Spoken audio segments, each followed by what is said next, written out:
Well, you know, a question that comes to my mind as I listen to this more and more is how does Leader Technologies benefit from this? If people can use the first alert, you know, or the conference, and there's no real call charge for other than what you're paying the telephone company, how do you benefit from all of this? Well, the sponsors participate in this service. In addition to that, we participate with many telephone partners to make sure that we can provide this service in a way that recovers our costs. Is your technology, is it your software that is being then utilized by the phone companies, for example? Are they your customers? Our service runs on that network, right. So our service drives the orders that basically provide that. So in other words, without your software, it wouldn't function. Right. It can't function in a mass environment without our software.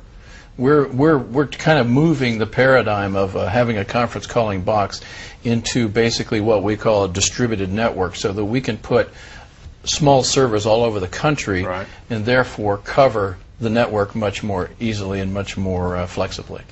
Well, with your backgrounds in the field, I know you were heavily involved with AT&T and their email system, correct, which you helped set up. And obviously, you have really unique perspectives on this and backgrounds in this arena. What do you see for the future of the technologies that your company is developing? Where do you go from here? We will continue to enhance the platform that we've built. That underlying platform that's got the patent now is a real core engine that allows this mass scalability. Right. And then the ease of use through the web allows people to not only order the services through the web, but also use them and manage them themselves. And that's really the key to a mass market. You know, you just mentioned something we really haven't talked a lot about, and that is the role of the web in utilizing this technology. Right. How does that function? Well, one of the problems that you have in any kind of telephone-based service is how is it provisioned to the user. And telephone systems tend to be operator-driven. What we've done is we've taken that to a web environment so that most of those services can be provisioned through the web without having to involve operators and third parties. And so it's very easy to work? Absolutely. Anybody can go up today and sign up for conference calling and start conferencing immediately. And what's been the reaction so far? I mean, is it getting a lot of use? People understand these technologies, are using it? It's getting a lot of traction. And as we continue to introduce these new ways of one of the things you have in any kind of new product is people are used to the old way. And so when they start looking at a new way, they said, oh, man, do I really want to change? And so there's got to be a benefit to them. So we've got, I think, a double benefit. One, more features, lower cost, and easier to use. So I think we've got the basic combination. We just need to get the word out. I think you just put it right in a nutshell. Very interesting. We'll be back. You are tuned to Heartbeat of America. So stay with us as Heartbeat of America presents its special edition, Keeping America Strong. Mike McKibben and Jim Sobwick are with me right now. They are the executives from Leader Technologies of Columbus, Ohio, who've been talking with us about this unique technology that this company has developed. Let's explore your backgrounds, gentlemen. Tell me a little bit about what you did before and how you got into this. Well, if we go back to what we were talking about at the break, I was a graduate of Ohio State University in civil engineering and was also a musician, played professionally for a number of years, and then got out of that and started doing management consulting, and from there into software development that led to what I'm doing now. Are you a computer geek yourself, so to speak? No, you know, I'm from that age where computers were starting to come into the computers. Into everyday use, and so that pretty much all was self-taught after I got out of college. I mean, are you a programmer yourself to a degree? I can program, but I hire guys who do it better than me. Good for you. Good for you. Tell me about your experiences with AT&T. Well, in the previous company I had, I was fortunate enough to have competed against Bell Labs and won the contract to build AT&T's Windows interface that was eventually supporting Windows 95 when it came out in 1995. Wow. And that's how I got a perspective on the market, and then that project was completed, and then started Leader in 1997. And when you started Leader, what was your goal? Did you have a goal in mind for it?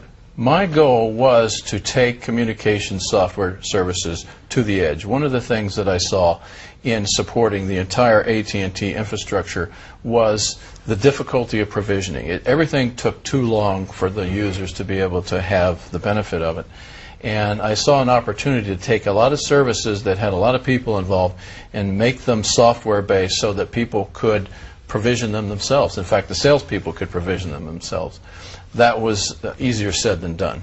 That has taken almost 10 years to really accomplish. Well, very good. All right, let's explore the story of how you got Jim involved with you. Jim, tell me a little bit about your past.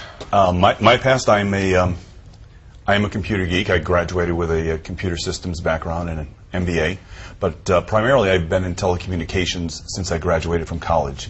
I was one of the co-founders of a company called LCI International that was ultimately absorbed up into Quest.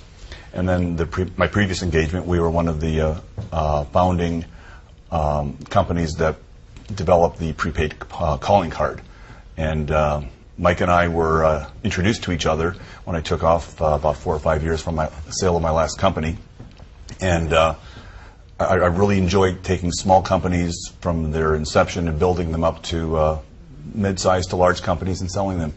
And it was a perfect fit for Mike's organization. Yeah. Mike was the brains behind the patent, and I really enjoyed doing the back shop type of applications, and we complement each other very well. Well, that's very good. He'd retired to the farm. He had, and one of the things you learn about executives like Jim who retire at such an old age is that they pick and choose their projects. So I think it's a testament to our shareholders and to our product that Jim got excited about this product and said it's worth coming off retirement to do this one. Are you having fun? I am. Absolutely. Where does this company go now? How big is it, by the way? We have currently about a dozen employees. Okay. And if you look at our history, we started in '97, which was prior to the .com. So we've seen many waves hit this ship as we have moved through the .com crash and the war and the recession and terrorism.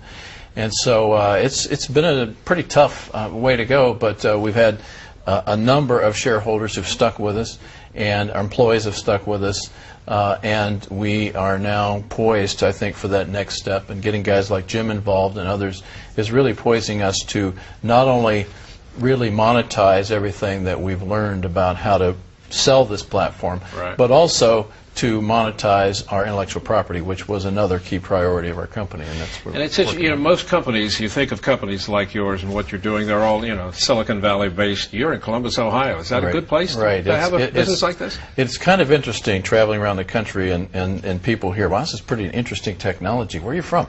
Yeah. And when you say Columbus, Ohio, they look at you cross-eyed, because they expect this to come out of Silicon Valley or Boston or wherever. So it's kind of fun to. But it works. It works. We have a lot of talent in Columbus. Very good. Gentlemen, thank you so much. Great story. Thank you. Thank you. We have been watching the operations of an organization which is doing its part to keep America strong, and we've been learning from its leaders about what they're doing to help move our country forward.